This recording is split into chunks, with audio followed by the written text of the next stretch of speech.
Hello, everyone, and welcome to this week's edition of Between a Pot and a Hard Place. I'm Stephen Colton, And I'm Chris Kirkpatrick. and yeah, Titans, right Yeah, into it. I know. Hey, it's been something that I know I kind of bugged you about going and Yeah. checking the show out at first, but I hope that you've realized what all the fuss has been about. Yes, and I'm really starting to realize that maybe Black Lightning might be a great show because I still have not caught up on that. But every other show that you insist I watch has been great. Like Arrow, I hate that I waited 7 years to start that, and the same with Titans. Like that, I love Titans so much more than I thought. Yeah, I mean, I think that what we've realized is that we might be familiar with the comic books or we might be familiar with the Teen Titans, but the reason why it's on HBO Max is because it really is deserving of a different kind of rating, right? They certainly break a lot of rules that would never fly on the Oh CW, gosh. Yeah, right? CW would never air this show the way it Yeah. is. And I don't want to say that to anybody watching this going, okay, well then I'm not going to watch the show. What I Yeah. mean though is that as far as their ability to express their language, the way in which they fight, and yes, even the violence in it, I feel like it just makes it that much more gritty and real and Mhm. exciting, right? Yeah, that's what I love about it. I've told people about Titans, and I'm like, yeah, imagine if the Teen Titans were kind of grown up and they used adult language and all this. And I'm like, but it's so good. It's not like language for the sake of language. It's balanced. It's so evenly spread out. I mean, yeah, Jason Todd is a little bit more of like F this, F that, but it works for him. It's his character. I mean, and then I really knew I was hooked on that show when I heard Dick Grayson say "fuck Batman." Oh my god! I give myself one for the show, one little F bomb there. Just one. I'm going to hold you to that, right? But Yeah. no, I agree, and I think that it is the depth of the character. I mean, I think we Mhm.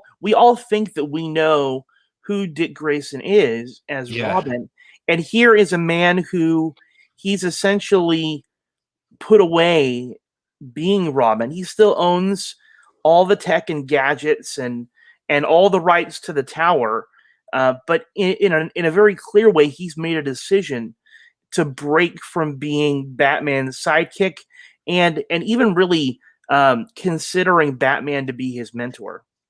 Mhm. I Yeah. Yeah, I thought that his reasoning behind it was interesting too. He had realized that Batman had gotten too dark, right? Yeah. That Batman used to have a code that he wouldn't kill, and as time has progressed, Batman has become much more the Dark Knight, and that was something that he just wasn't willing to do. And that's yeah, I mean, the first season I didn't really know what to expect. And then that line happened and I'm like, okay, I'm in. And then, as I kept watching, like all these characters started getting introduced and it's just I didn't know who some of them were at first. I knew who Beast Boy was because he has Right? green hair. It's like, okay, Yeah, cool. But then like Starfire, I'm like, who is this lady with the red hair? And then she starts going, I'm like, oh, okay. yeah. Because They've certainly taken some liberties with the character. I mean, I yeah. think there are some characters where it's very obvious who they are, Mm, and other characters, you're right, that I had to kind of rethink the way I thought about that character. However, I really do like what they did with Starfire. I think that yeah. um, Anna Diop, who plays Coriander's Starfire, Mhm. really does a great job with the role, and makes her. I think that I was telling my kids because they loved Teen Titans as well, and I said, well, I really like the fact that she's not like Sailor Moon anymore, right? Yeah. They had really made her to be very childish, Hmm. and in this, they've certainly have made her out to be someone you just don't. I'm gonna use mine. You just don't fuck with, right? Right. I mean, she's burning people alive. She is, crushing people against the wall. She is quite the force. What is cool though is that her abilities are equally balanced with this amnesia, right? That she Mhm. doesn't know why she's there or her purpose, and so she's kind of searching for that as she's going along. I mean, I'm trying to pick out a favorite character, which we've talked on this show about favorites and how it is hard to pick favorites on anything. And I mean, I think, and we actually kind of went over this before. Like Dick Grayson was my favorite character. Now I'm not so sure because at the end of season 2, I mean, I don't want to give like big spoilers away right in the beginning. I mean, this episode probably will be full of spoilers, but I don't want to Right. If jump you around too if much. if you haven't watched the show and you care about spoilers, I encourage Yeah, you hit pause, go watch the show, and then come back and join us yeah. because Come back we're and gonna watch this later we're gonna because we're gonna drop some. But yeah, um, quite a few. no, I agree. I think that there have been characters that going into the show I was already a fan of, and Mhm. as I've watched it, like I didn't know who Hawk and Dove were. I'll Yeah, I just didn't either. I'll, I'll just throw that out there. I didn't know who they were, and I think what I enjoy about them is they're really two very broken people who became superheroes in Mhm. order for them to bring justice upon those who hurt them. Um, I thought that was very powerful. You have two very distinct parts of the team. You have the members of the team who have powers that seem otherworldly, right? People like Raven, people like Beast Boy, people like Superboy, and on the other Oh side, you have yeah. people who are skilled humans. Hawk and Dove, Nightwing, Robin. And I feel like it's interesting that the team really works with both of those two together. They really do. And honestly, when I first heard of Hawk and Dove and I saw their characters, I heard the names Hawk and Dove. I'm like, okay, birds. And somehow I thought that was a version of Hawkman and Hawkgirl. I don't know because his name literally is Hawk. So I'm like, it's Hawkman? I don't know what's called. Then I recognized him instantly as Aquaman from Smallville.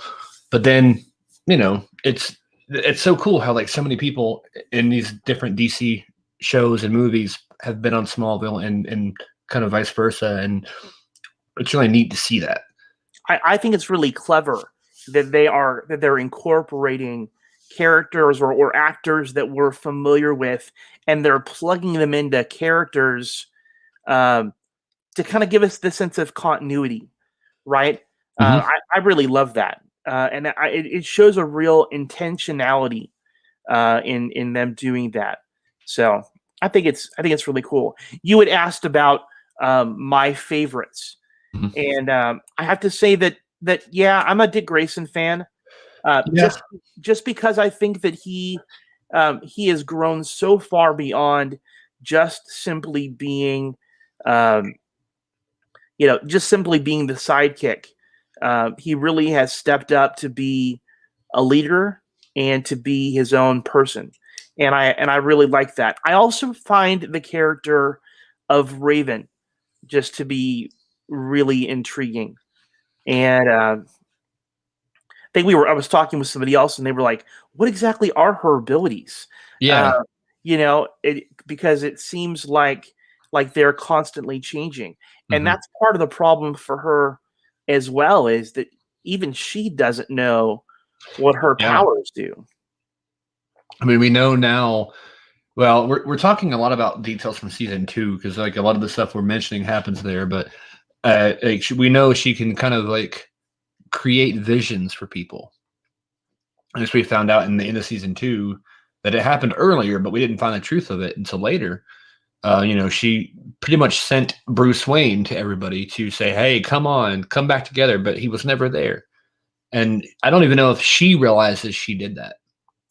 No, because even she seemed to hallucinate Mhm. seeing Bruce Wayne, and that's kind of the crazy part of her abilities is she has that conscious part of her ability that she can control, and then she has that unconscious part that happens without her awareness. And in that case, we see it really working to their good. They needed to be brought together. They needed to have a reason to fight. But we've also seen it where unconsciously her abilities have lashed out and have hurt other people as a result. And so that's a part of her ability, that she has this literal darkness inside of her, and yet she has to decide: is she going to be a hero? Is she going to be the villain that she worries that she's born to be? What choice is she going to make? And so that's what I really like about her character. Yeah, I really like it. It reminds me a lot of Killer Frost on Flash, early Killer Frost on Flash, because same kind of thing. Like, she would black out and wake up like, oh, did I do that? Like, very Steve Urkel, like, right? But then, but she doesn't have like a split personality. I think that it is all her, and but it's more of a sort of like when people get angry and they see red, and then they just stop thinking and they're just reacting. It's like an adrenaline rush, really, and then you don't black out, but you kind of go on autopilot. I've kind of had moments like that, and I'm like, wait a minute, I remember being here, but did I really say that, or did I really do that? That's not me. But it's relatable into that point. I mean, shoot darkness out of our hands or anything, but I mean, as far as that, like, being absent in the moment, it's like, definitely. Well, and I will share this. When I was in junior high, I had a bully who literally every day made life hell. And I remember we were both in a choir class, and I was working on an assignment, and he came over and stabbed me in the back with one of those mechanical pencils. Oh yeah. And I stood up and I whirled around and I said, I had it with you. And I brought my hands down like this right on his chest, and I knocked him right on his ass. And I thought it was over, turned around, sat back down. Before I knew it, that guy was over at the teacher, by the teacher, and he was pointing at his neck. And what he was pointing at was this long gash from his lip all the way down to his clavicle. And he was saying that I had done it. I'm like, I don't remember. I didn't stab you. I just hit you. I just knocked you over. And what I hadn't realized was, in that moment, I was so pissed. I was so mad that yes, I knocked him over, but I did not. I had forgotten that I had my own pencil in my hand, and I had he didn't need any stitches. He didn't get seriously hurt. But I will tell you that if a kid goes around and says that this guy stabbed me, right? Guess what? I didn't get messed with at all for the rest of the school year. Yeah, there's probably people out there like, be careful for that guy. He's going to stab you. I'm reformed. I haven't had any other issues with that. But I do feel like in the case of Rachel, her powers are just like that, right? They are a defense mechanism, right? Right. Yeah. And if you're not careful, you're going to end up in a place where, you could be seriously hurt. I'm thinking of like highlights and good moments from the show, and I'm kind of, season 2 honestly is way more fresh on my mind. But in season 1, it was really all about, I guess, getting them together to begin with, and a lot of those characters I was not familiar with at all. Like the house where Beast Boy's living with all the other people. I'm like, who are these people? And why are they? Is this the X-Men? Like, what is it? Like, I knew it wasn't the X-Men, but something like that. I wasn't sure. And it was really cool. Yeah, in fact, they have their own spin-off series. If you haven't watched it, it is also on HBO Max. I need to watch that. You should. It is good. Actually, I haven't watched it yet either, but I know that it's there. As we've said before, there's so many good shows, so little time. But if you liked that group of characters that we see Beast Boy and Raven interact with, my brother has mentioned that it's a really good show. Off the top of my head, I can't think of the name of the group. Yeah. It I will was trying to think. probably come to me. Probably. It's one of those things, like, I can't remember either or not even know any of the characters' names. I just know, like, oh, they looked kinda cool, like the robotic Oh, guy and all right. I take that back. Sometimes my brain is a little bit slow, but it finally caught up with me. The show is called Doom Patrol. Doom Patrol, yes. Yes, it is called Doom Patrol. So, hey, check that one out. If you like this show, um, then you'll enjoy Doom Patrol. It is pretty cool. Um, Mhm. so yeah, I agree that moment when Gar and when Raven, I think in some ways they both kind of recognize the inner freak in each other, if that Yeah. makes any sense. Mhm. And so I really liked that. I kind of thought for a while that they were going to get together, Yeah. but That it makes you didn't think. happen. Yeah, Yeah. Not yet, anyway. at least not yet.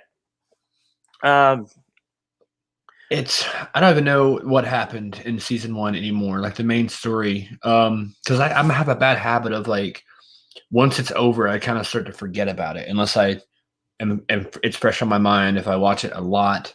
But that's the bad thing about binge watching something in, like, a week and then being done with it for a year. right. You start to forget details. I think that season one, it was about bringing the team together. It Mhm. was about Dick Grayson searching for his identity, and at the end of season one, he still doesn't know who he is. He knows that he's not Robin anymore, but he really doesn't know the kind of Right. person that he wants to be. Um, the other major part of the story is trying to figure out, um, you know, who who Rachel is, Yeah. who Raven really is. Yeah. What is her part? Why is everybody interested in her, and why is she so dangerous? And Yeah, and then you see, Starfire going after her, or not after her in the sense of, like, she's gonna kill her, but she's, like, looking for her, trying to find her, well, and and she doesn't know why.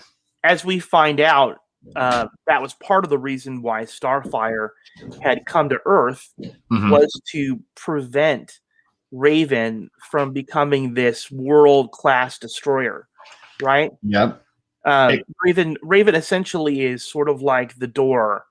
If you are a Ghostbusters fan, she's sort of Mhm. like the keymaster, right? Right, yeah. For Gozer. Um, it's that same kind of idea that she was born in order to bring Trigon, this great evil, her father, into the world.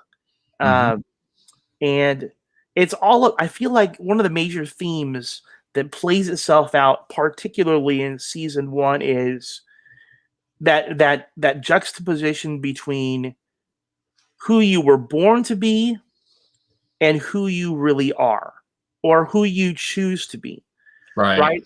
And I think that was really what it was. They had really made her out to be this rather weak, pathetic, easily manipulated child, Yeah. that they could easily break her heart. And I think she demonstrated that there was far more to her than they had ever given her credit for. And And it so, yeah, it really felt, oh, I already forgot my train of thought there.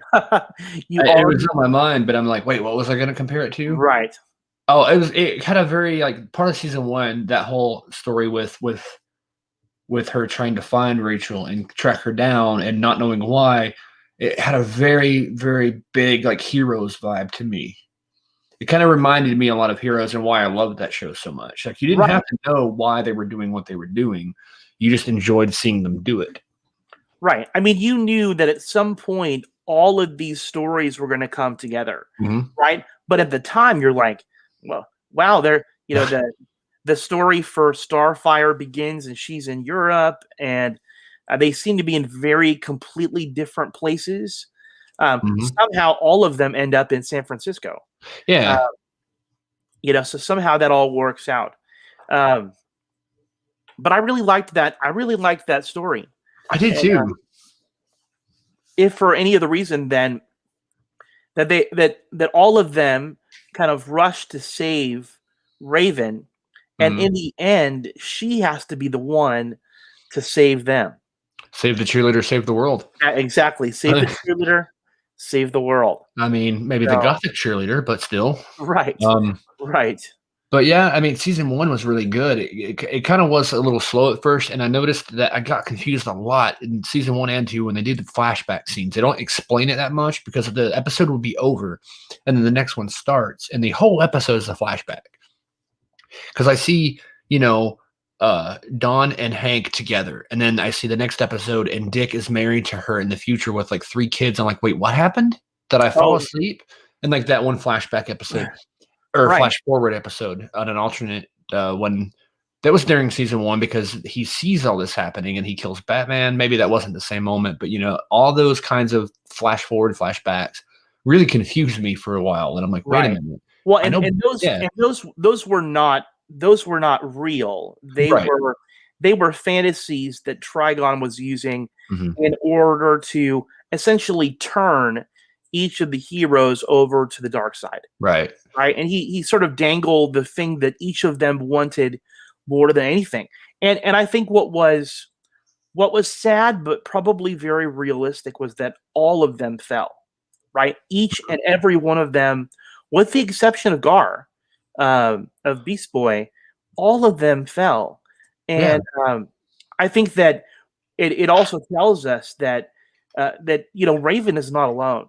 No. Raven thinks she's the only one who's dealing with darkness in her life, and we see that whether it was substance abuse with Hawk and Dove, or whether it was a desire for freedom and independence, Mhm. from Dick, or whether it was, well, I mean, you get the idea that Yeah. that they're really a team of misfits in many ways, and yet they work. And they work really well. Like I love that build up in season 1 and then the end where it's like, oh gosh, like and then the little I don't even know what you would call it on her forehead, the little diamond or little stone. It's a ruby. A ruby, yeah, that's the word I was looking for. And they finally start to see that character form. I'm thinking season 3 she's gonna start wearing the hood. But who knows? It's it's really it was I didn't know if they were gonna defeat him or not. It's like you see this guy, he doesn't have like a true form, but it's like, is he going to or is he not going to? It sort of reminded me of Smallville in a way again. Like a lot of this stuff ends up going back to Smallville for me. In season 10, where they had Darkseid, which you don't ever see Darkseid, but he's influencing everybody. Right. That whole last season is kind of twisted. And then I you have think like it's just weird, but right. it's good. I think we're supposed to believe Mhm. that he's gone, but I Yeah. believe that Trigon is too powerful to have been Yeah. killed.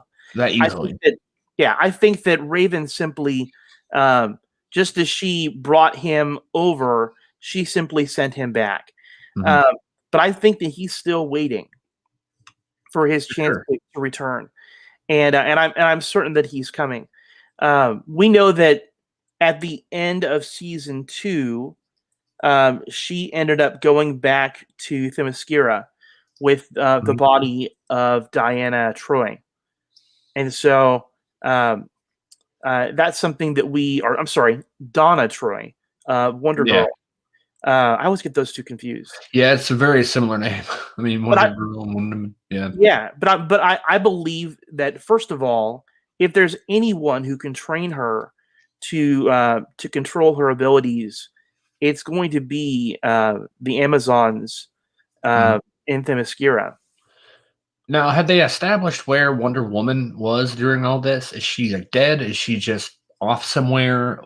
I don't know if I missed that or if they even addressed that. I mean, I'm still getting over the fact that we got a chance to see, uh, you know, Batman. Hmm. Now, mind you, not in a cowl. We see Bruce Wayne, but that's Right. far more. That's far more Bruce Wayne than we've seen in the entire Arrowverse Right. in uh, in 2 seasons of Titans. So I'm really thankful for that. I mean, we do get a glimpse of the bat suit in season 1 where, Dick's going through his like, evil hallucination because he, essentially kills Batman. He snaps his neck, and we see the cow, like the shoulders, but we don't really see him.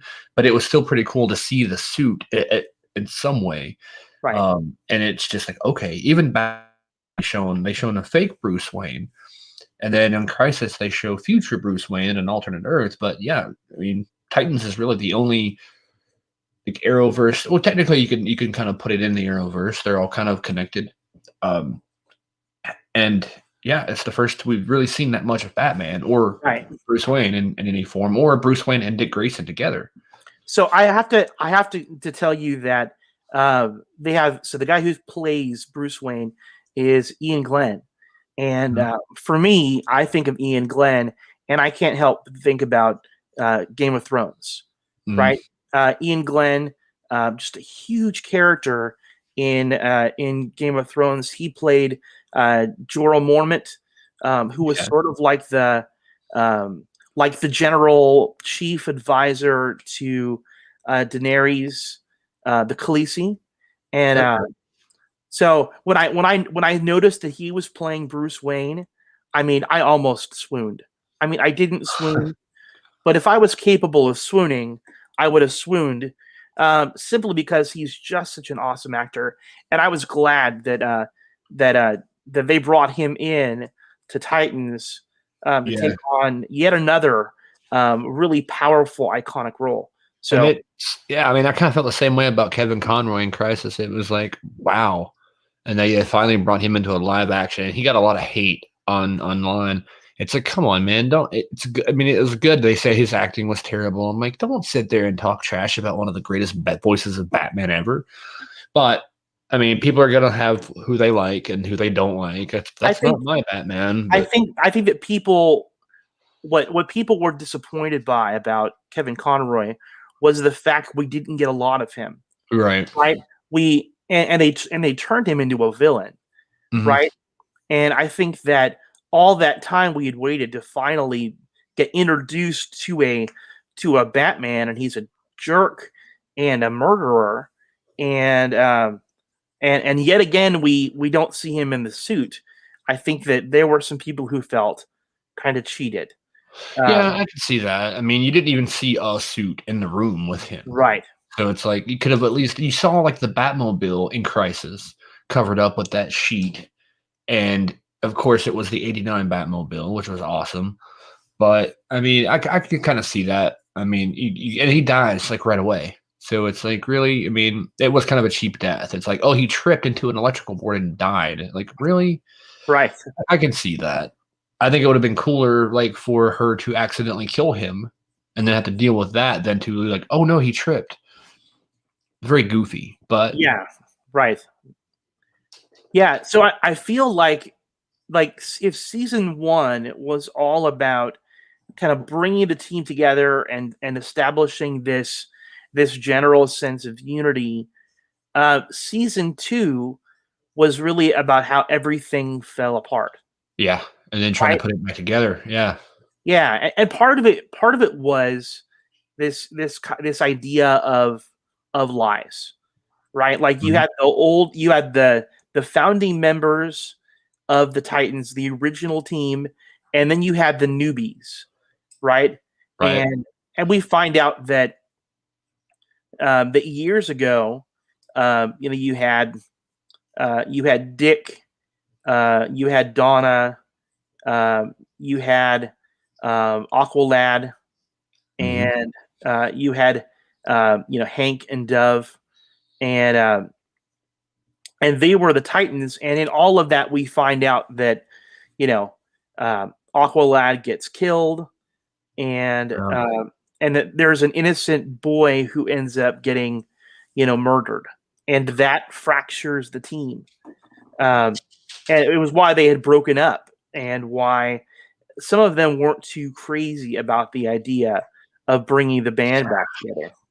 And I couldn't blame them. I mean, like, cause especially with Deathstroke on the loose, like that was a character I was really happy to see. And I remember I was watching I wasn't watching Arrow at the time, but I remember watching back and then reading the comments online while it was going on because I think I don't know what time Titans came along as far as where Arrow was in their run, but I believe it was like what this maybe the sixth season or seventh season or so near the end. I think is when because I know Deathstroke disappeared from Arrow for some weird reason, and then we find out they're doing him on Titans, and you can't have it on both for some weird reason. Right. You're going to confuse them, which their styles and their takes on the character are completely different. I They mean, are. not completely, but different enough to where I don't see how anybody can confuse the two. But and people were talking about Titans Deathstroke being better, like it's better, better, better. I'm like, no way. This Deathstroke and Arrow is the best ever. And honestly, that's the only Deathstroke I really knew, so I couldn't really compare it. But after watching Titans, I kind of think I'm leaning more towards Titans as being the better Deathstroke, just because the darkness and the real, like, just real danger and the threat of danger was there more than some crazy guy jacked up on Mirakuru. Right. I will say that I like Manu Bennett's portrayal of Deathstroke. Mhm. I think they did a fantastic job of giving him a really good arc as a character, and so I'm certainly not going to bash Manu Bennett No. and his portrayal. That guy fights with a sword like few others in Mhm. existence, and he's badass. He Uh, is. I think what I liked about um, the Slade Wilson portrayed by Esai Morales is that he seems much more patient. Yeah.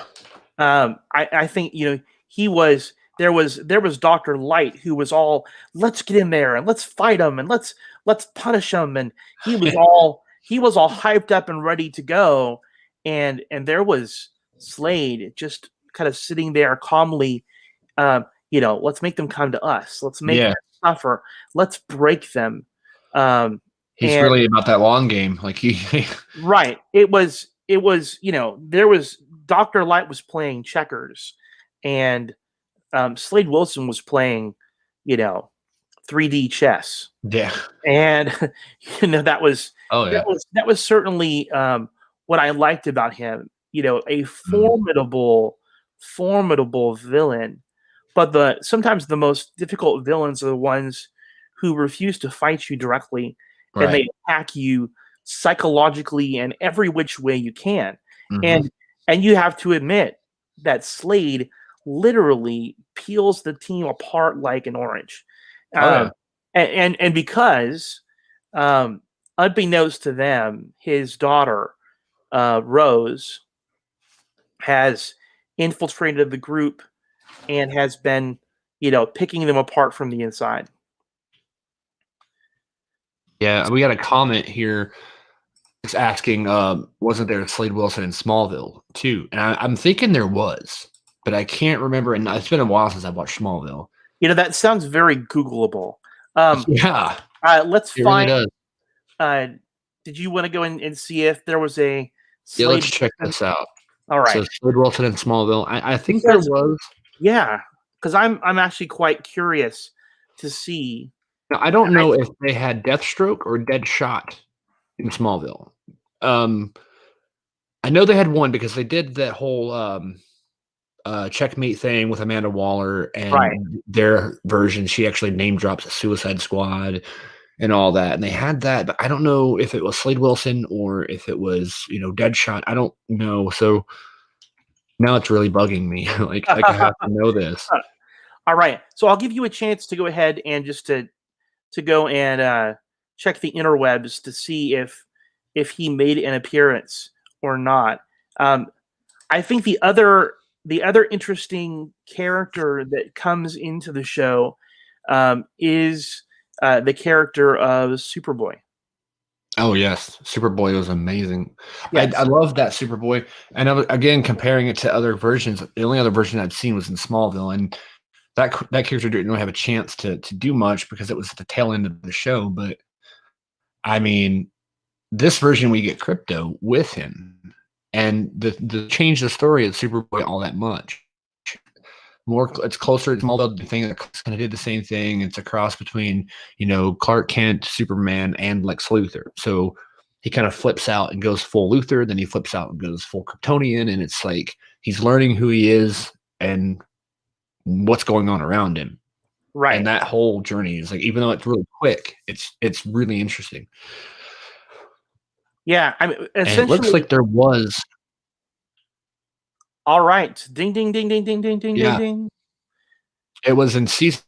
They referenced him before that, but in season 10, it was when they had the whole Vigilante Registration Act in Smallville. They were trying to get all the vigilante superheroes to come out and and Oliver Queen was one of the first to do it and announce who he was. And then it's kind of really a way to just control them and screw them over. And there was a Slade Wilson. He was a firm supporter of the Vigilante Registration Act, and he pushes for more measures to control and even kill superpowered heroes. And, there was a whole little story arc there with him.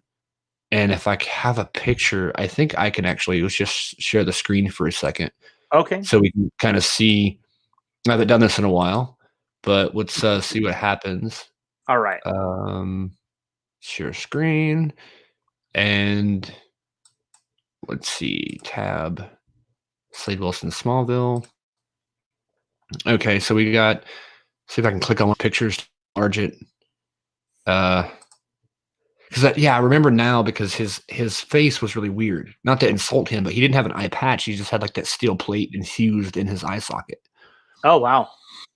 I don't know that he had an actual like Deathstroke costume, but I mean, we could probably look all day online, but I mean, it would eat up the rest of the show. Then you get into the comic history of the character. But yeah, it was, I remember that more now that we kind of brought it up and started talking about it. But it wasn't as in depth or as good of a character that I can remember as either Titans or as Arrow. It was kind of like a last minute kind of throwing it in there. Right. So it sounds to me like we've sort of decided that as far as Slade Wilsons are concerned, there is Titans Slade Wilson, then there's Arrowverse Slade Wilson, and then there is Smallville Slade Wilson. Yeah, and I think the problem with that wasn't that his version was bad. He was a much older Slade Wilson, as we saw. He was like, a career like veteran Army general and really hardcore kind of guy and completely different character. And that's right, because of the comment here saying that I just remembered he killed Hawkman. And I do remember that episode where they all were at Hawkman's funeral. So that was towards the end where they wanted to kill all these heroes. But I think had he gotten a whole season or two, we might have been able to get to know him a little bit better. And I think that was a problem because it seemed like season 10 really wanted to throw a lot of stuff in there. I mean, they had, like I said, Slade Wilson, they had all these Hawkman, Hawkgirl, which they came in earlier in the series, but they tried to pack in so much there at the end. And, they did the whole dark side thing, which is really twisted and weird. They had some multiverse stuff. It was just so much going on. And he finally becomes Superman, but I think that was Smallville's problem. They knew they had an end game to him become Superman, and they only had so much time to get there. With shows like Titans and Arrow, it's more open-ended. You can do kind of whatever you want within what your limitations are, but there was no definitive, like, this has to end at this point, at this time, and in this way. And so I think a lot of those characters kind of suffered a little bit because they had to be like the little side character and not like a main focus. Like Cyborg and Aquaman and all these characters we saw in Smallville, it was almost like I would wish that they didn't show them at all instead of showing them very briefly. But, right. And, speaking of comparing characters, I mean, did you ever see the Aquaman pilot featuring Justin Hartley, who then went on to play Green Arrow in Smallville? Because there was a pilot for an Aquaman series. I did not see it. It's online somewhere. It might be on YouTube. I thought it was pretty decent, It didn't. Justin Hartley just doesn't feel like an Aquaman to me. The eventual Smallville Aquaman was much, much better. But yeah, he felt weird, and I got used to him as Green Arrow, and then seeing Stephen Amell as Green Arrow, it's like, wait a minute, that's not Green Arrow. But then, of course, he blew it out of the water. Like, wow. Yeah, that's putting it mildly. I really do feel like Stephen Amell playing that part, like it was like that was his part he was born to play, and so certainly his casting was brilliant. And I felt the same way about Lex Luthor, but we're talking too much about Smallville. It's my fault, really. I'm like, It's okay. It's okay. We've never been afraid of wandering off track a little bit. But you did say Lex Luthor, and I think just to get us back to where we left off with Superboy is we find out that he is this weird combination of Lex Luthor and Superman, and which to me sounds like a really lethal combination. I mean, could you imagine having the mind of the most dangerous, ambitious, super genius, and having the powers of God, and really contained in the mind of about a 2-year-old. And that is what we see here with Superboy, that he just like what we saw with Rachel is this trying to figure out who he is, and he is so childlike that he just doesn't get the basics. He doesn't realize how strong he is, and even reacting and trying to defend himself or trying to help other people, he ends up causing much more destruction and havoc than if he hadn't involved himself at all. But I love when he took those cops and just ragdolled them across the little walkway there where he was and smashed him into those things. And he didn't really know he was doing anything wrong, which in a way I don't really see him as doing it wrong, because he was just trying to defend himself or trying to protect someone else. I can't remember the exact moment, but he just instinctively reacted. Right. But I think he killed one of them or like severely injured them. It was like, okay, now you can't just go throwing people around. But it's like he's 2 years old with all these powers. It's like, imagine if an actual 2-year-old had this strength, and then not to mention the intelligence that he doesn't even realize he has yet. So you get into a situation and it instantly, boom, like it was, I forget the line, but it was a scientific question, and he instantly knew like what they were talking about. Like, how did you know that? They were talking about atomic energy. Right. Yeah, that's right. He understood intuitively. They were talking about how somehow he had this genetic knowledge built into his cells, in his genetic code. He had the memories and even the knowledge of both of his fathers, and that's crazy too, right? That he's not this blank slate. In many ways, he is a blank slate, but he's come with some basic programming. I'm sure they'll get into that even more later on down the road. I like how he kind of got his shirt. I mean, he just kind of takes it. He sees it. He's like, okay, I want to have this. And he's like, no, you have to pay for that. He's like, pay? I don't have any money. And then he just runs off with it. And then it's like, and then he gets money and brings it back. No, actually, what happened was that he gets told that he can't have the shirt unless he has money, and the guy takes it back from him. And he ends up just a little ways away. He finds a woman who's being mugged in the alleyway, and he rushes over and saves her. Right? He knocks the guy over, and the woman says, "Oh, thank you. That guy was trying to take my money." And all of a sudden, his eyes light up. He's like, "You have money? Would you give me some?" And he has no understanding that he has just essentially threatened her, right? And so of course she gives him the money the money that she has, and the next thing we see is he's walking down the street with his Superman t-shirt on. I love it because it's like that essentially was his costume in the comics. So it's just a black shirt and pants. Right. And they did the same thing in Smallville. I mean, with that character, and it's I like how they didn't change it too much. I love that's another thing to say about the show is their costume. Like their costume game is like up there because like all these like the Robin suits are all great. What little bit of the Batman suit we saw was awesome. And then the Nightwing suit, I was like, oh my gosh. When I finally, like at the end of season 2, you finally see him put the suit on and then start fighting with those little batons, those electric batons. It's like, oh my gosh, this is Nightwing. Like they're doing this on TV. This is the first live action Nightwing, I think, anywhere. Right. And well, I think that, yeah, I think that that I know that you had specifically mentioned that you were looking forward to seeing a legitimate Nightwing character. And I think even as I was watching it, I'm going, man, Dick is totally falling apart. I mean, did you start to feel kind of bad for him? Like how much further can he drop? Yeah, because he started really going off the rails there for a bit.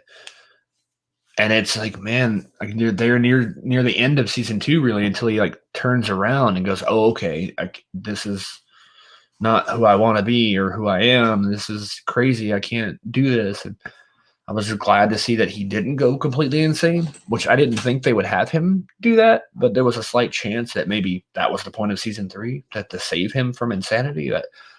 But it was good. To me, it definitely seemed like he had lost his mind. Yeah, the fact that he was hallucinating, seeing Bruce Wayne, who somehow was acting as his conscience, as his alter, as his, I don't know, the devil on his shoulder kind of thing.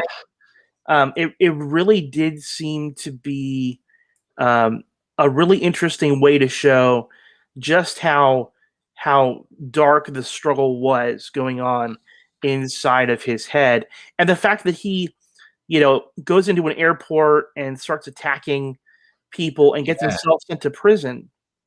We all know what happens to superheroes who get sent to prison. right. It usually doesn't go very well. And with that whole attacking the guards and stuff, I thought he was doing that. I don't know if he was doing that because he was just like tripping out on this hallucination, or if he just knew that he was losing it and prison would be the safest place for him to be as far as keeping everybody else safe. I had seen it as he was looking for a way to get himself. He wanted to punish himself, and he wanted to find the easiest way for him to be able to do that. Right. So he had gotten rid of all of his possessions, everything that he owned, and then he created a situation where the only response possible would have been to get himself sent to prison. Yeah, and it was kind of, I mean, it kind of stays to his name. It was kind of a dick move to leave Beast Boy there all by himself at the house alone. He's like, "I'll be right back," or "I'll be back soon," and all that. And he's like, "Dude, you're going to prison for like years." And I mean, I can't quite remember how he got out of prison. It might have been one of those nights I started to fall asleep as I'm watching because I would watch it so many times in a row and so late at night. But he leaves the kid at the house all by himself. No one else is there. He's like, "Anybody here? Hello?" Like, and it's like, why would you do that? Why would you leave the kid? I know. Gar, I mean, Gar is not a child. No. He's certainly old enough to take care of himself. But it was sort of like Gar is now super nanny. He's just left to take care of the tower, and he's completely alone. And so, I felt bad for him. Yeah, because he really got abandoned. He really did, and it's like he left this other family he was with. The whole Doom Patrol people, like all those guys, like he was with them happy it seemed, and he left them to come with Dick to be part of the Titans. And then he's like, "Well, see you later. I'm going off now. Bye." And he leaves him alone. It's like, at least he left him with a house full of food and everything, and like he was taken care of and he was fine. Maybe that's why Dick didn't feel so bad about it. So the irony to me is that Dick had resented Bruce Wayne for adopting him, only to abandon him Yeah. essentially in a billionaire mansion, He and then just to weaponize his childhood anger to turn him into Robin. That's what made Dick particularly resentful of Bruce Wayne, and yet we kind of see the same thing with Beast Boy, that yeah. Beast Boy's been invited into this team, into this family, and then he winds up getting abandoned and left by himself in a giant mansion. And Uh, he kind of did that to Rachel Raven a little bit. Maybe not leaving her in a mansion, but like he kind of like helped her and then was like, "All right, peace, I'm out," and then goes yeah, away. And he's like, "Why? Like I, what?" I You I think, to his credit, I think that he eventually came around, yeah, he did. and I think that part of his development as a character was realizing that he didn't want to be Bruce Wayne, that Mhm. he didn't want to just exploit children for his own benefit, that he really wanted to help her, and I do think um, that is a good part of his character, but we really see him fall down the rabbit hole, Yeah, and there were certainly moments when um, I wondered exactly how he was going to get himself out. yeah, and then that's one of the other storylines that I really enjoyed with involving Slade Wilson and his son. That was because when Dick says, I killed him, I'm like, whoa, what? And then I found out he really didn't kill him, but he felt responsible for killing him for his death. So, I mean, I think you can make the argument either way, Hmm. right? That Jericho, um, they were trying to find a way to get revenge on Slade Wilson. They knew that Right. Slade was the one who had killed their friend, albeit accidentally. Slade Hmm. had really been aiming for um, one of the representatives from the Themyscira, Yeah. and so um, that. But he had essentially gotten in the way. Um, but their desire for revenge caused them to find a clever way in order to get revenge on Slade, and that was through Slade's son, Jericho. Yeah. And so the team ends up, befriending Jericho, um, who happens to be deaf, Hmm. and they befriend him. They make him think that they like him. They invite him to a party. They invite him up to the tower, and they exploit him, Yeah, they right? really use him. Yeah. They do, and they do it. They do it knowing that he is a pawn, uh, in order for them to get what they want. I Hmm. think what makes it what makes it hard for them is that as time goes by, they realize how neat a young man he was, Yeah. and it's just like when you experiment on animals, right? That at some point, that sometimes the scientists end up growing an attachment for the animal they're experimenting on, Yeah. right? I think it's the same kind of thing. They started to realize, wow, I kind of like Jericho. He's a neat kid. He doesn't deserve this. Right. Um, uh, and so, in the end, what we see is that um, though Dick does not kill Jericho, Jericho kind of comes in between Slade and Dick, and Slade is the one who thrusts his sword right through Jericho. But but I think what Dick understands very very clearly is that Jericho would never have been put in danger if they had not manipulated him. Yeah, but at And, the same time, he made his own choice to kind of step in either way. So, But yeah, I mean, it does come more down. I think Dick might be more responsible because he did manipulate the kid and he felt that guilt of manipulating him. I think that added on to the guilt of him dying because I don't think he really blamed himself for the death. I think he just blamed himself for what he did do to him before his death, and he knew he couldn't take it back. He knew he couldn't make up for it. There was too late. And I think that really drove it to him. Right. I think if Dick has a problem, it is that he takes too much responsibility. Uh-huh. Right?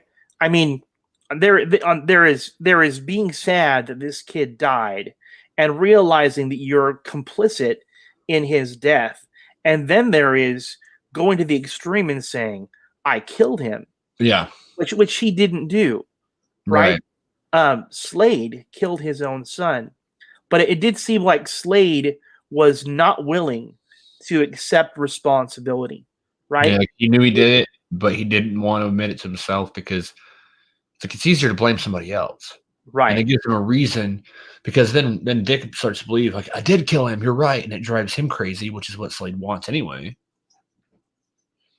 But, I mean, that character, the Jericho character is so interesting because I honestly was not familiar with him at all before Titans. And to see that he can jump, like, his consciousness into someone else, even in death, because we know he was saved because he jumped into his own father's head as he's dying so that he's saved. But it makes you wonder how that's going to play out in season 3 because, like, whose body will he be in? Will it be one of those kind of like, let's share a body for a while kind of things? Or will they build him a body somehow? It's kind of like interesting to see. And it makes me wonder, like, can they just like resurrect his actual body or like maybe clone his body somehow? To give that actor a way to be in the show still. Right. And unless they do the thing where, they flash into the actual mind and you see him in this like lit up room where it's like, hey, everybody, I'm alive. I'm in this person's head this week. And then it cuts away to them. But that's still less time on the show for him. So hopefully they can find a way to do that. Who knows? I'm excited to see where that goes and how that character is going to live on. We know he does because he jumps into his sister's head at the end of season 2. I think that part of it, in my opinion, is that they introduce his character and his ability to switch bodies as a way to kind of show that, okay, he died, and yet he still lives on, right? And if Dick was looking for a way in which he could kind of let it go and know that things would be okay, I think that was part of it. So, yeah, I mean, I don't know. I don't know about that character. I mean, I still think there's a lot of room for that character to grow because, we barely saw much of him. I love the whole record store stuff. And the one where, you see him and you see Dick there interacting with him, and then you see another version of that story later on where it's his perspective. And I didn't know that I knew he couldn't speak, but I don't think he's actually deaf. I don't remember because I know his throat got messed up or something, like it got slashed and he couldn't speak anymore, but I didn't know if he was deaf as well or if he could actually hear but just not speak. I got a little confused with that. But, yeah. Yeah, I'm not really sure. I was looking, I'm here on IMDb looking at the actors that are here, and I was trying to see how many episodes his character was supposed to be a part of things. Oddly enough, I can't find him yet. Yeah, I don't know what he's been part of.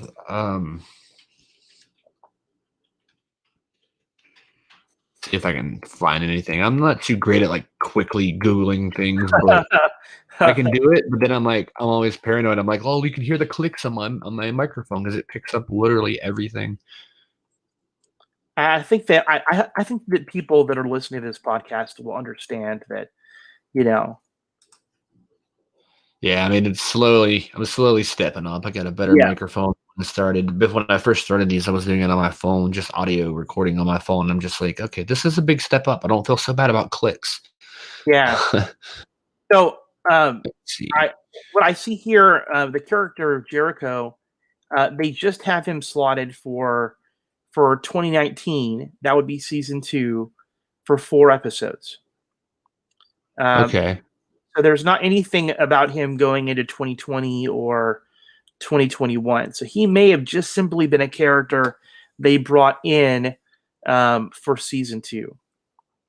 But as I don't know exactly what's involved in season 3, Yeah. anything is possible. He's just not one of the season regulars who have been confirmed for all 3 seasons. So Okay. It's good to hear that clicking is forgivable. So, yes. yeah. I think what they're probably going to do with his character in season 3, that they did have an emphasis on the character at the end of season 2 because he's in his sister. And well, I should clarify, he's in her mind. That could have went Right. really badly. He's in his sister's mind, and they say, okay, this is going to be weird. It took a wrong turn. Yeah. Happy Valentine's Day, people. Yeah. Hey, it's all about right. love. Right. Keep it in the family, literally. Yeah. But yeah, they made it a point to say, like, hey, this is going to be fun or this is going to be weird. Being in her mind, not the other thing. Right. But yeah, so I think there's going to be, a presence of that character, but it's probably just not going to be the actor. It's like like I said a minute ago, it's probably just going to be him speaking through somebody else until they can find a way to maybe bring him in and logically in the show as himself. Call it a hologram, call it whatever, but there's got to be a way to do it. Okay, so I've got to say the one character that we haven't talked about much at all, but who I kind of really liked was the character Donna, Wonder Girl. Yeah. Yeah, the Wonder Woman protege. Yeah.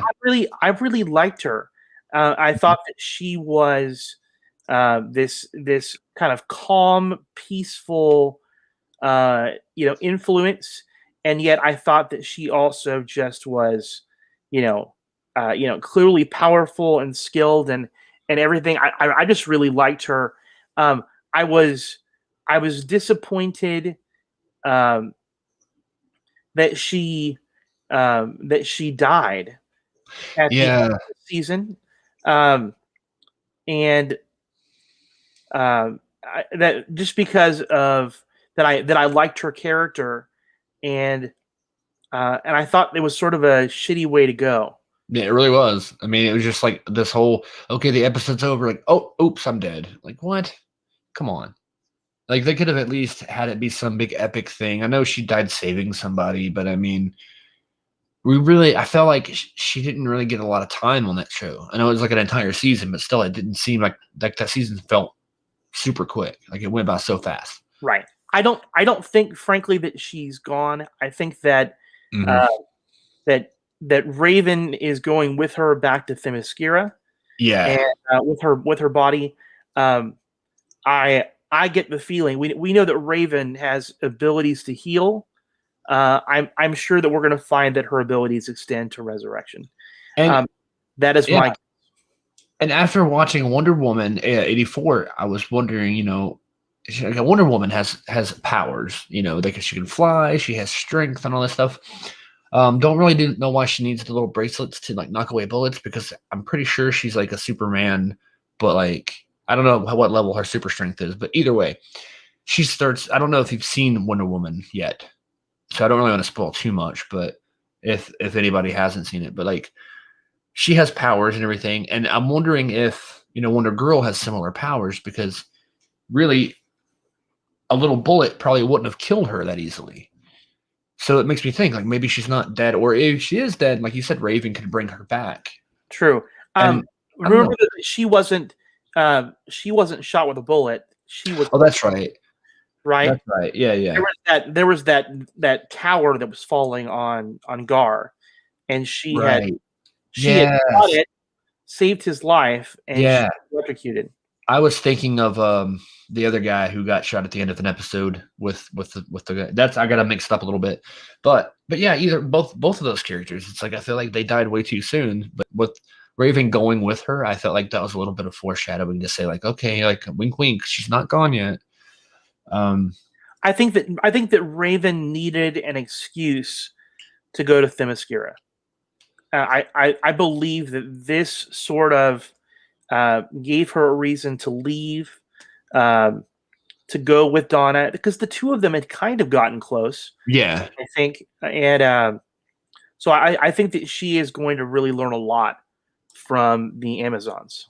And, isn't there a Wonder Girl TV show being made? I've heard that, Really? but I've also heard it was just rumor and that it fell apart. So I'm not sure exactly. But I heard that there was a rumored spinoff of Titans Okay. that was supposed to be centered around that. But I don't know again if it's true or not. But I do feel like we haven't seen the last of her either way. Maybe Right. that's why they killed her off that way, to set up, okay, I'm leaving and setting up this show, and maybe it Yeah. fell through. You Or kill her maybe, off. You kill her off to give her her own show. well, I think, well, that kind of sounds kind of dumb, but with Raven, it's an excuse to get that character away from everybody, like back home where she's from, and then Raven goes to kind of like bring her back to life to be that tool, and then she comes back to the Titans, and then everybody's happy. But maybe that will happen. That'd be an interesting show, I think. It's the first time since, I think, Wonder Woman in the 80s that there has been a TV show based on, those kinds of characters in the Amazons and stuff. So, I mean, I think that would be great to have that. I mean, because we're losing so many shows and more are coming. Because, this year, the end of Black Lightning, it's the end of Supergirl, it's the end of, I think that's it so far this year. Just those two. But still, it's 2 shows dropping off, and we've only got 1 new one coming on. That I can think of as far as CW goes, which are getting very close, by the way. And Yeah. I will say that I really am intrigued by the Superman and Lois show. I had not been very excited about it, but seeing the previews, yes, where it's going, I'm really, really, really, really excited about it. So I'm super bummed they didn't use the Smallville house again, considering they just used it in Crisis. But I can get over that. It's not going to be a I deal breaker. really hope that you won't hold that against them. No, I don't think I will. I don't think I'm going to get stuck in that. Yeah, I will say that again, if you have not seen WandaVision, Oh yeah, I know it's Marvel, it's not DC, but if you haven't seen WandaVision, you really need to. It is one of those shows that I like. For example, I was off sick on Friday, and so I'm like, oh, I'm in bed. Um, I'm gonna go and watch the new episode that landed on Disney Plus, and I started playing about 5 minutes of it, and my wife walks in, and you would have thought that I was cheating on her, right? Because I was watching it without her, and I had to go and stop what I was doing immediately, go out and cast it onto the main TV in the living room so we could watch it together.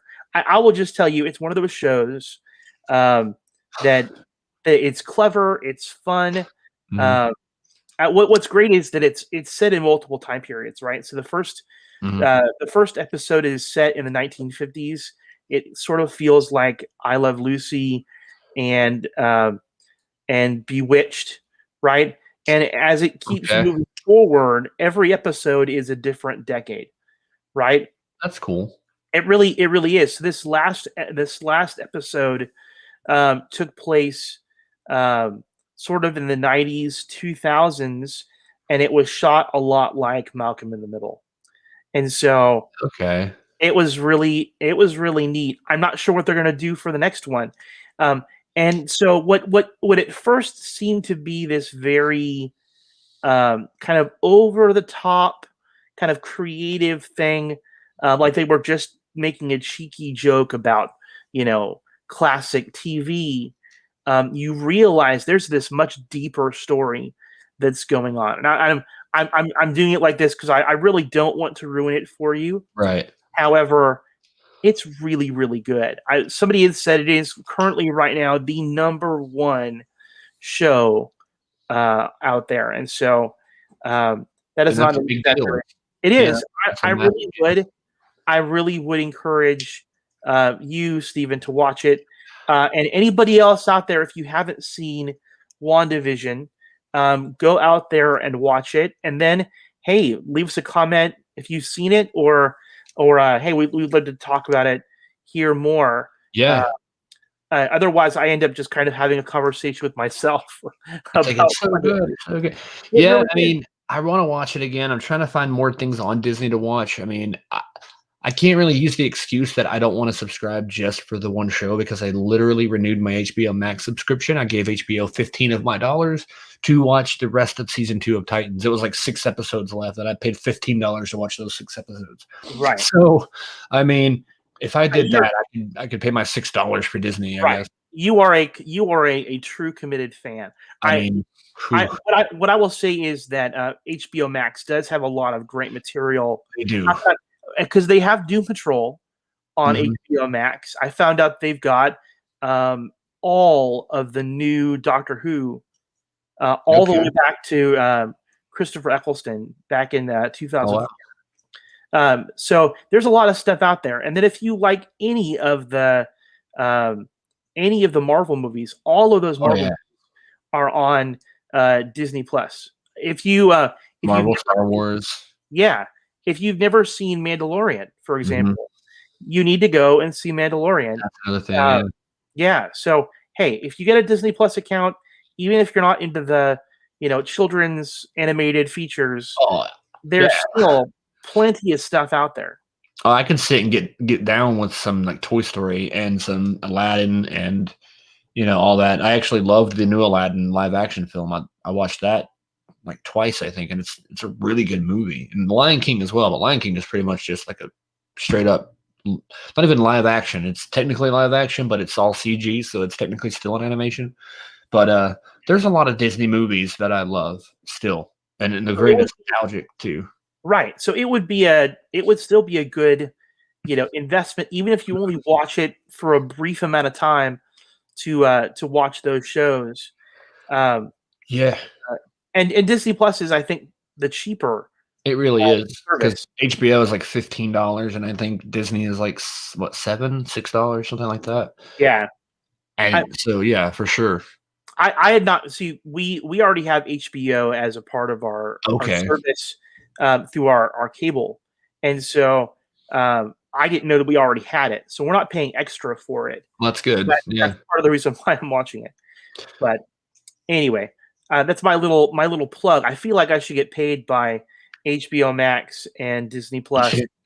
just for just for giving them a shout out. And just hint, hint, wink, wink.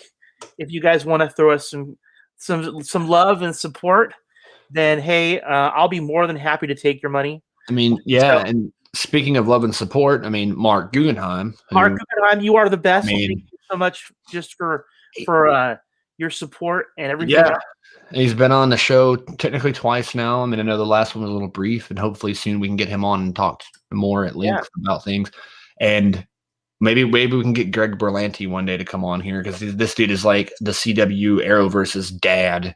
It's like Mark Guggenheim and Greg Berlanti are like the fathers of the Arrowverse. So, I mean, and because it's crazy to watch Titans and think this is the same dude that puts out all these other shows on CW, but you would never know that. But just watching them, they have such a different tone, and that's awesome. That Yes. I mean, the worlds Yeah. are so different. And then He just yeah, he is certainly on my list, along with Greg Berlanti, Jeff Johns. I really want to yes. speak with him.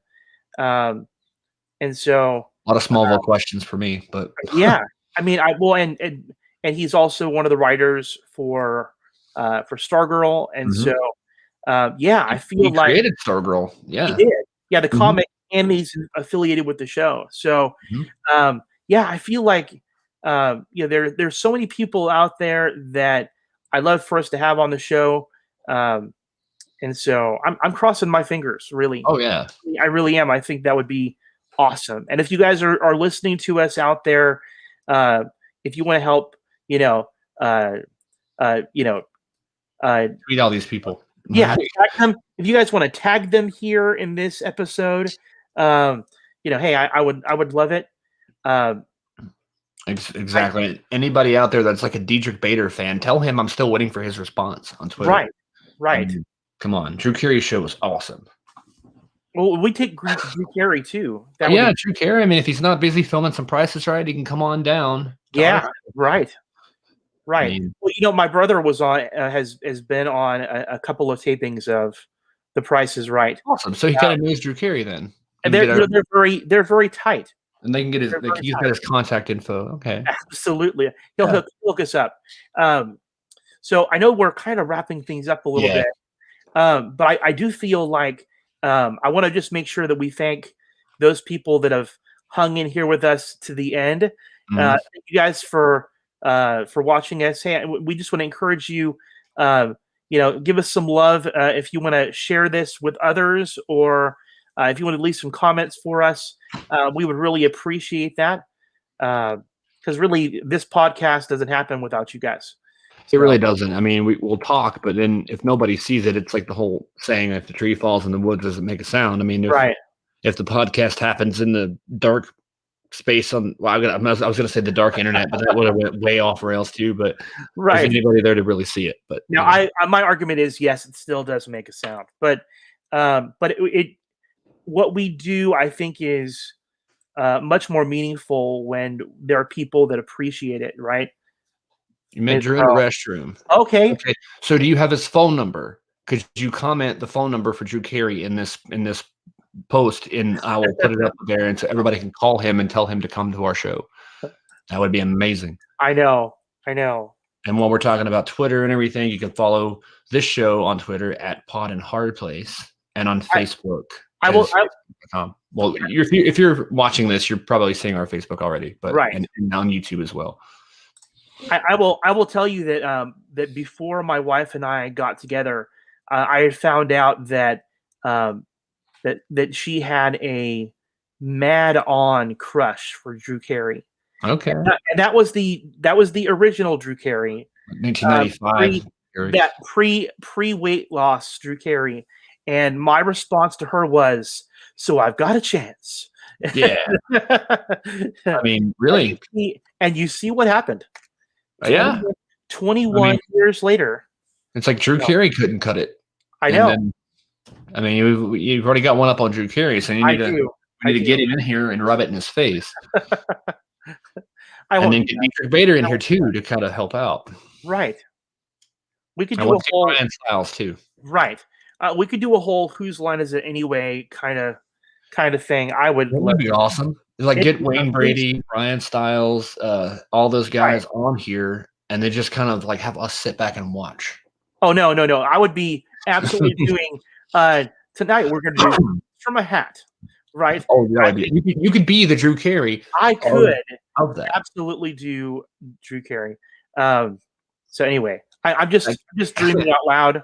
I'll be the weird Colin Mockery type guy. Right. Just sits here and like doesn't really care. I don't know what's going on. I'm old. I don't know. But he's funny. He's a great guy. He's great. I love that. Get him on here too. Okay, well, that's a fun episode. I think we're wrapping it up here. We've kind of covered everything, and yeah, I mean, we got a lot. I think we got a lot coming up in the next few weeks. I mean, and then Flash is coming back in 2 weeks, and I think it's 2 weeks, and Superman and Lois 1 week from today. Batwoman tonight. Tonight, and I need to go back and watch the last couple episodes. I've missed a few. Right. You better get caught up so we can talk about that. Yeah. So next time we have a discussion about one of the shows, and we got to get some more guests lined up. We had a nice month at least three straight episodes of like guest. It's been awesome. Well, and I believe we still have my friend Danny Black, who's going to join us next week. Poet, writer, musician, martial artist, really that kind of Renaissance person. I think that you guys are going to really enjoy getting to meet her. So I'm excited. I really am. I am too. I've been reading the posts. We're friends on Facebook now, and I've been following the posts and everything, and it's really interesting. Like I'm like, wow, there's so much going on. I'm like, one post will be about like MMA, and the next will be about music. I'm like, wait, what am I? Is this the same person? Like, wow. So it's going to be interesting to have that discussion and just sit here and talk. Yeah, and I think you will find that just like what we experienced, last week with Lee Newton is Oh my that gosh. Danny has such a very colorful life, and I use that in every way imaginable.